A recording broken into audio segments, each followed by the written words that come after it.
The sun hung like a blood-red coin over the dusty market square of Bitter Creek, casting long shadows between the wooden stalls where human lives were bartered like cattle. Jake Morrison stood motionless, his weathered hands gripping the reins of his horse, watching as a circle of buyers pressed closer around him. Their eyes gleamed with the hunger of predators, their voices rising in a fevered auction that made his stomach turn to stone.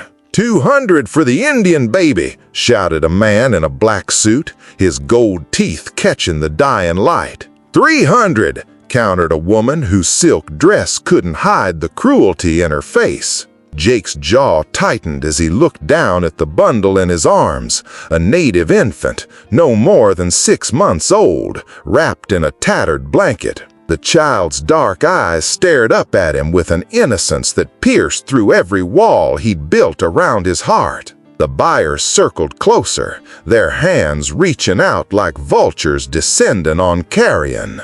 "I said the child ain't for sale." Jake's voice cut through the noise like a blade through silk. The crowd fell silent. A cold wind swept across the square, carrying with it the scent of approaching storm. Jake could feel 50 pairs of eyes burning into him, could sense the danger pressing in from all sides like a noose tightening around his neck. His hand moved instinctively to the Colt at his hip, knowing full well that one man against a mob was nothing more than a prayer whispered into the wind. But what happened next would silence the entire prairie and change the course of 3 lives forever. 2 days earlier, Jake had been nothing more than a shadow drifting across the endless expanse of the Colorado Territory. His camp sat in a hollow between 2 hills, far from the judgment of civilization, where a man could exist without explaining his sins to anyone but the stars. He'd chosen this solitude after the war. After watching too many good men die for causes they barely understood, after learning that sometimes survival meant becoming something you barely recognized in the mirror. The morning ritual never changed. Black coffee over an open fire, checking his horse's hooves, cleaning his rifle with the methodical precision of a man who'd learned the details meant the difference between breathing and becoming buzzard food. The silence stretched around him like a blanket, broken only by the whisper of wind through the sagebrush and the occasional cry of a hawk circling overhead. Jake had convinced himself this was enough, that a man could live without attachment, without purpose beyond his own survival, that the ache in his chest would eventually fade if he just kept moving, kept his distance from anything that might ask him to care again. The war had taught him that caring was a luxury he couldn't afford, that every person you let into your heart became another target for the cruelty of the world. His horse, a sturdy bay mare named Clara, had been his only companion for these wandering years. She'd carried him through dust storms and mountain passes, never asking questions about their destination because they both understood there wasn't one. They were ghosts haunting the landscape, passing through but never settling, never allowing themselves the dangerous comfort of calling any place home. He was saddling Clara, preparing for another day of aimless wandering, when he heard it, a sound so faint he almost missed it beneath the morning wind. A cry, human, desperate, the kind of sound that cuts through a man's defenses like a hot knife through butter, demanding attention whether he wants to give it or not. The sound came from a ravine half a mile east, barely audible but unmistakably real. Jake stood frozen, his hands still on the saddle straps. Every instinct screaming at him to ignore it, to mount up and ride in the opposite direction. He'd learned long ago that other people's troubles had a way of becoming your own, that kindness was often rewarded with a bullet in the back or a rope around your neck. But the cry came again, weaker this time, carrying with it the weight of someone's final hope. Something deep in his chest began to crack, like ice breaking apart under the weight of spring. Against every survival instinct he'd honed over the past 3 years, Jake swung into his saddle and guided Clara toward the sound. The ravine was deeper than it looked from a distance, carved by flash floods that had long since moved on to carve their destruction elsewhere. At the bottom, half hidden by tumbled rocks and scattered brush, he found him. A young native woman, barely alive, clutching an infant to her chest with the desperate strength of a mother's love. Her eyes held the glassy stare of someone balanced on the knife's edge between this world and the next, but they still sparked with fierce determination when she saw him approaching. Beside her lay the bodies of 2 men, probably her husband and brother, judging by their similar features, their blood already dried dark in the morning sun. The scene told a story Jake had seen too many times before. Raiders, probably the Kellerman gang that had been terrorizing the territory for months, had caught this family in the open. The man had fought and died protecting what they loved most. The woman had somehow made it this far before her strength finally began to fail. "Please," she whispered, her voice no stronger than rustling leaves. "Take him. Keep him safe." Her words came in broken English, each one costing her precious energy she could barely spare. Jake dismounted slowly, his mind racing through a dozen reasons why he should remount and ride away. This wasn't his fight, wasn't his responsibility. The smart play was to leave him where the desert would claim him, where their story would end without becoming entangled with his own. He'd seen enough death, carried enough guilt. He didn't need to add more weight to the burden he already carried. But when the woman pressed the child into his arms, when those tiny fingers wrapped around his thumb with a grip that seemed to anchor him to something he'd thought he'd lost forever, Jake felt the walls around his heart begin to crumble. The baby was perfect, unmarked by the violence that had claimed his family, innocent of the cruelty that seemed to poison everything in this harsh land. "What's his name?" Jake found himself asking, though he hadn't meant to speak at all. "Little Bear," she managed, a smile flickering across her lips like sunlight breaking through storm clouds. His father wanted him to be strong, like the bear that protects its cubs. "I'll keep him safe," Jake heard himself say. The woman's smile broadened, an expression of such profound relief that it made Jake's chest tighten. She reached up with trembling fingers and touched his face as if trying to memorize the features of the man who would carry her most precious gift forward into an uncertain future. "Thank you," she whispered. Then she closed her eyes and let the desert claim her, leaving him alone with a promise that would cost him everything and a child who would teach him what it meant to hope again. But his kindness would soon summon something far greater than gratitude and far more dangerous than he could imagine. Word traveled fast in the territory, carried on the winds of gossip and suspicion that connected every settlement like an invisible web. Within hours, Jake's act of mercy had reached the ears of Marshal Bradley, a man whose badge had become synonymous with brutality disguised as justice. Bradley ran the human trade in Bitter Creek like a personal kingdom, taking his cut from every transaction while wearing the pretense of law and order like an ill-fitting suit. The marshal was a man who'd learned to profit from other people's misery, who saw weakness as opportunity and kindness as stupidity. He'd built his reputation on being the kind of lawman who asked questions after the shooting was done, who believed that order was more important than justice and that some people were simply worth more than others. "You harboring stolen property, Morrison," Bradley's voice carried across Jake's camp like the rattle of a snake preparing to strike. Jake looked up from the fire where he'd been warming milk for the infant, his hand moving instinctively to his weapon. The marshal sat his horse like a man who'd never known fear. Surrounded by 3 deputies whose loyalty had been bought with blood money and shared guilt. Child ain't property, Marshal. Indian baby's worth good money to the right buyer. You're interfering with commerce.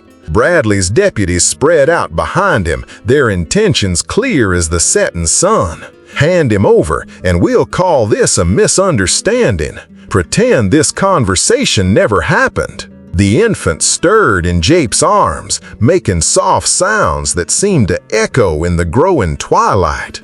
Jake could feel the weight of the moment settling around him like lead in his bones. He could surrender the child, walk away clean, return to his solitary existence without consequence. It would be the smart play, the safe play, the kind of decision that kept a man breathing in a world that had little patience for heroes. Behind Bradley's words lay an unspoken threat: cooperate or face the consequences. Jake had seen what happened to men who crossed the Marshal. Some disappeared quietly in the night. Others were found hanging from trees with notes pinned to their chests, warnings to anybody else who might consider defying the established order. "No," Jake said simply, the word falling into the silence like a stone dropped into still water. Bradley's face hardened, the mask of civility slipping to reveal the predator beneath. "Then you'll bring him to market tomorrow at sunset, or we'll come take him, and you won't much care for how that conversation goes." He wheeled his horse around, his deputies following like hunting dogs obeying their master. "Think carefully about this, Morrison. Dead men don't raise children." As the Marshal and his men rode away, Jake sat by his fire and looked down at the sleeping infant. The child's face was peaceful, trusting, unmarked by the knowledge of what men were capable of doing to each other. Something about that innocence made Jake's chest ache with a pain he'd thought he'd successfully buried beneath layers of scar tissue and bitter experience. That night, as he held vigil over the child, Jake found himself remembering things he'd spent years trying to forget. The face of a young soldier who died in his arms at Antietam, calling for his mother with his last breath. The burned-out homestead where he'd found a family of settlers killed for the crime of being in the wrong place when raiders came through. The slow erosion of his faith in humanity, worn away like stone beneath an unforgiving river. But now, holding this child, he felt something stirring that he'd thought was dead forever. Hope, purpose, the dangerous belief that maybe, just maybe, one act of kindness could matter in a world that seemed determined to prove otherwise. The baby's tiny heartbeat against his chest seemed to echo his own, as if they were already connected by bonds stronger than blood. Little Bear, Jake had decided to keep the name the child's mother had given him, represented everything good that still existed in a world gone mad with greed and violence. To surrender him to Bradley's market would be to surrender the last piece of Jake's soul, to finally and completely become the empty shell he'd been pretending to be for so long. As dawn approached, Jake made his decision. He would go to the market as demanded, but not to sell. He would go to make a stand, to draw a line in the dust that he would not cross no matter the cost.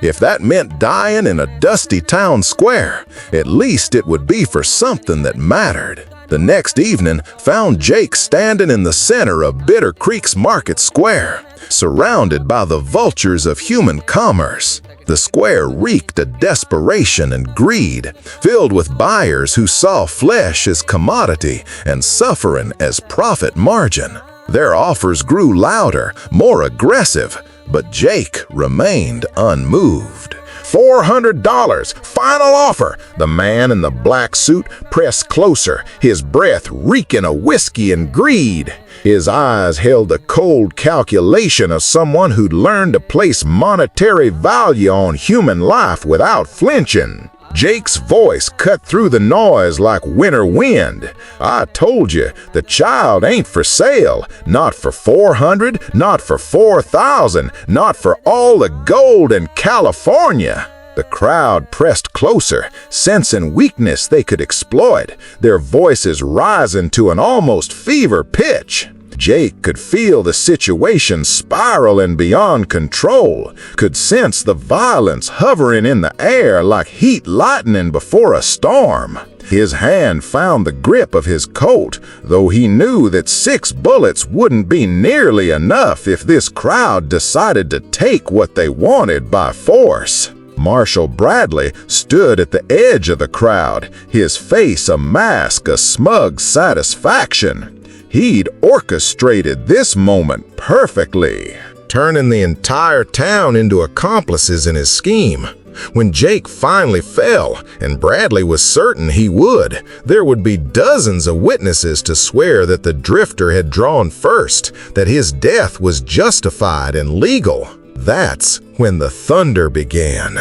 At first, it seemed like distant storm clouds, a rumble on the horizon that barely registered beneath the chaos of the market. But as the sound grew closer, more distinct, Jake realized it wasn't thunder at all. It was the sound of horses, dozens of them, approaching at full gallop from every direction. The crowd began to quiet, their heads turning toward the sound that seemed to come from everywhere at once. Even Bradley looked uncertain for the first time since Jake had known him, his hand moving instinctively to his weapon as he tried to identify the source of the approaching riders. Jake felt the infant stir against his chest, tiny fingers grasping at his shirt as if sensing the change in the air around him. The baby's dark eyes opened, looking up at him with complete trust, and Jake felt something shift inside his chest. Not fear, but a strange kind of peace. Whatever was coming, he would face it standing upright, holding this child, proving that some things were worth more than money or safety. And in that silence, the land itself seemed to hold its breath, waiting for whatever force was about to descend upon Bitter Creek like Judgment Day itself. The riders appeared at the edge of town like ghosts materializing from the desert heat, their horses' hooves raising clouds of dust that caught the dying light and turned it into something almost supernatural. Not soldiers, not lawmen, not the kind of men Jake had been expecting. These were different. Their faces bore the distinctive marks of hard labor. Their clothes were simple work garments,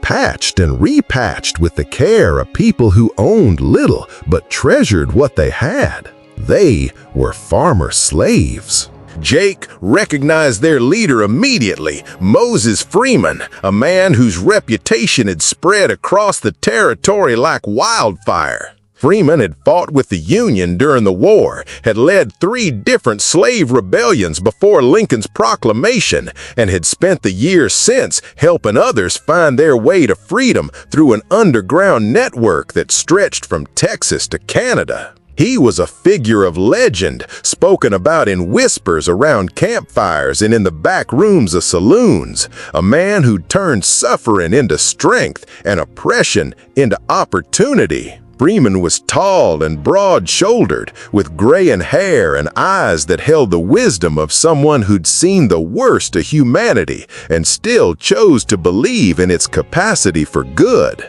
Scars crisscrossed his dark skin, evidence of a lifetime spent fighting for the right to be treated as human.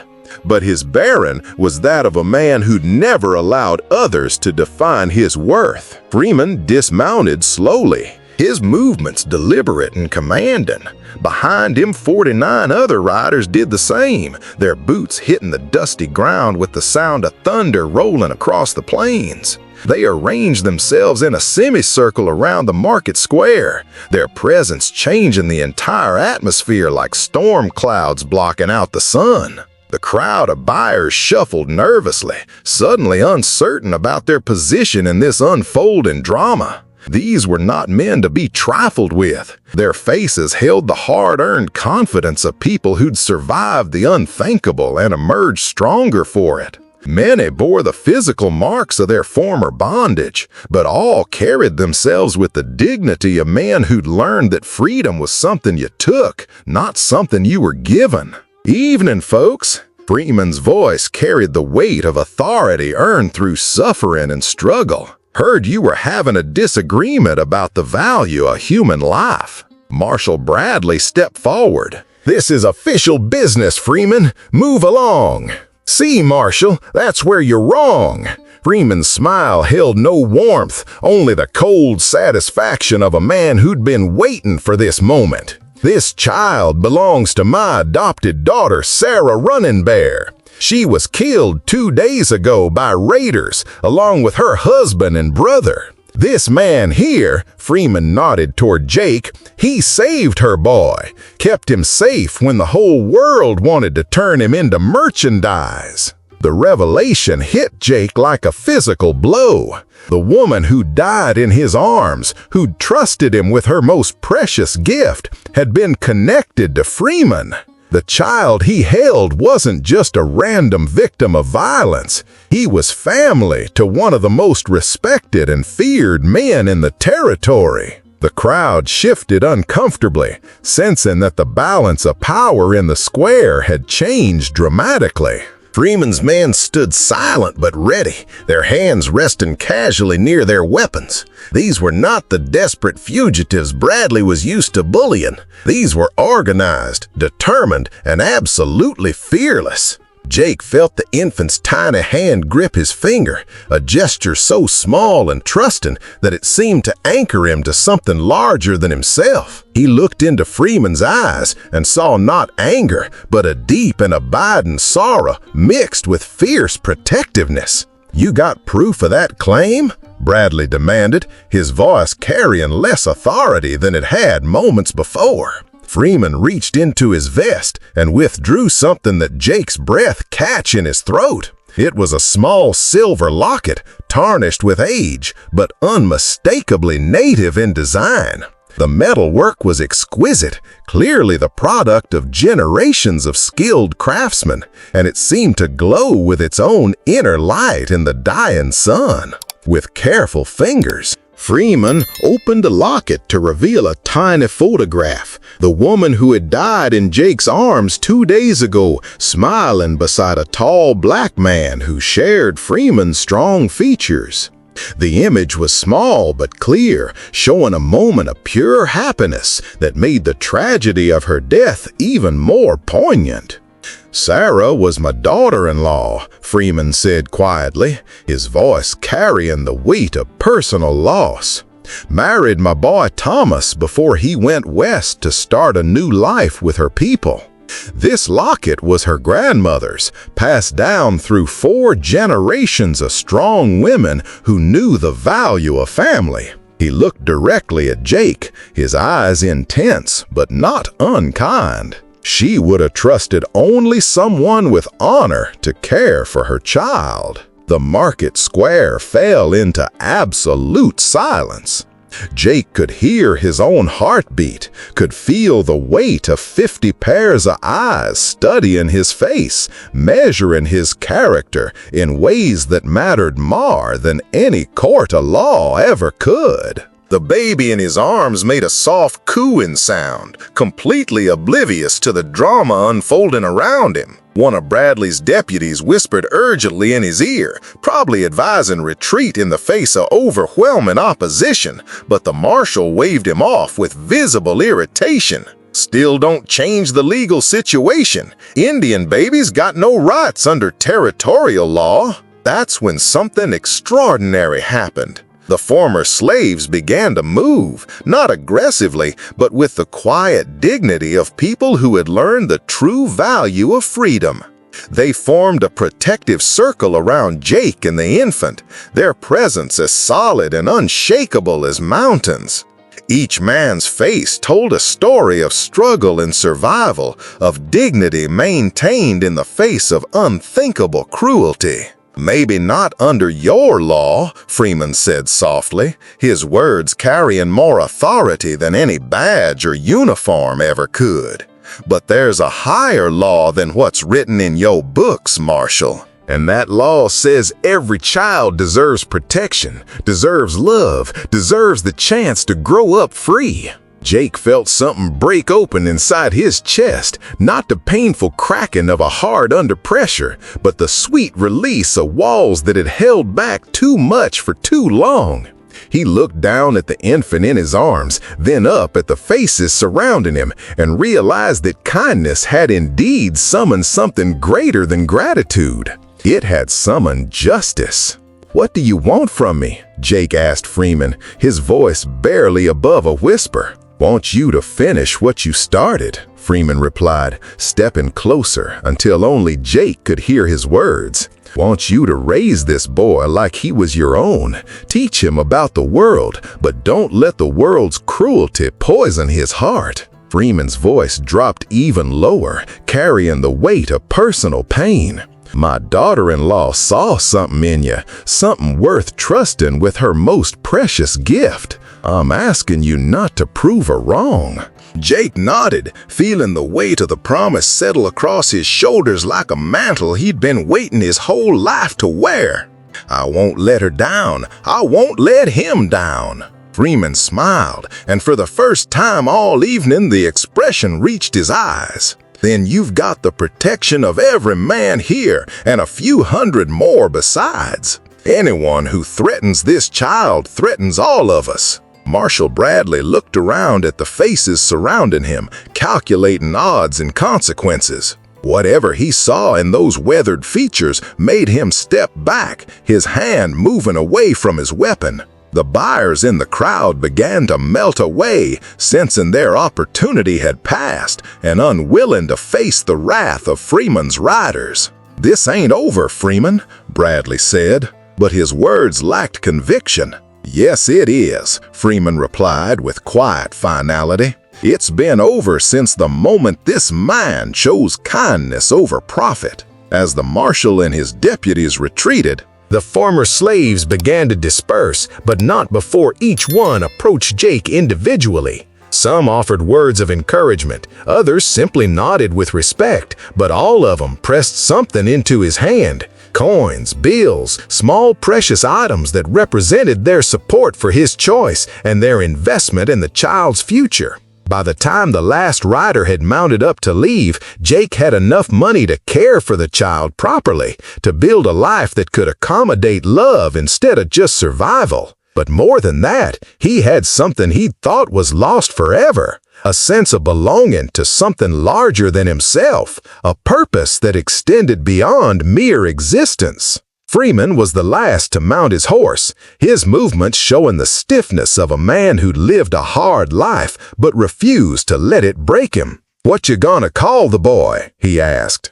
Jake looked down at the infant, who was awake now and staring up at him with eyes that seemed to hold the wisdom of generations. "Was thinking Samuel," he said, "Samuel Hope Morrison, but I'll teach him about his real name too, about Little Bear and what it means to be strong." Freeman's smile was radiant, transforming his weathered features. "Sarah would have liked that. Hope. Yeah, she would have liked that very much." He paused, then added, "We'll be checking on you from time to time, not because we don't trust you, but because family looks after family." As the riders disappeared into the gathering dusk, Jake found himself alone in the empty market square with the child in his arms. The silence felt different now, not the hollow emptiness of isolation, but the peaceful quiet of a man who had found his purpose and his place in the world. He looked up at the first stars appearing in the darkening sky and made a silent promise. This child would grow up knowing love, knowing his heritage, knowing that he was valued for who he was rather than what others might try to make him. And maybe, just maybe, that would be enough to start healing a world that had forgotten what it meant to care about each other. 3 months later, Jake's small ranch outside Bitter Creek had become something of a local curiosity. Travelers would often stop to rest, drawn by the sound of laughter echoing from the modest cabin he'd built with his own hands and the money Freeman's riders had given him. Inside, they would find a weathered cowboy teaching a native infant to clap his hands or singing lullabies in a voice made rough by years of silence. The child thrived under Jake's care, growing strong and happy in a home filled with the kind of love that transforms everything it touches. Jake discovered that fatherhood was both the hardest and most rewarding work he'd ever undertaken. Harder than war, more satisfying than any victory he'd ever achieved on any battlefield. Samuel, Little Bear, had become the center of Jake's universe, a constant reminder that hope could flourish even in the harshest conditions. The baby's laughter could chase away the darkest memories. His trust could heal wounds that Jake had thought would never stop bleeding. Freeman kept his word about checking in, appearing every few weeks with news from the territory and supplies for the growing boy. Each visit strengthened the bond between the two men, built on mutual respect and shared commitment to the child's welfare.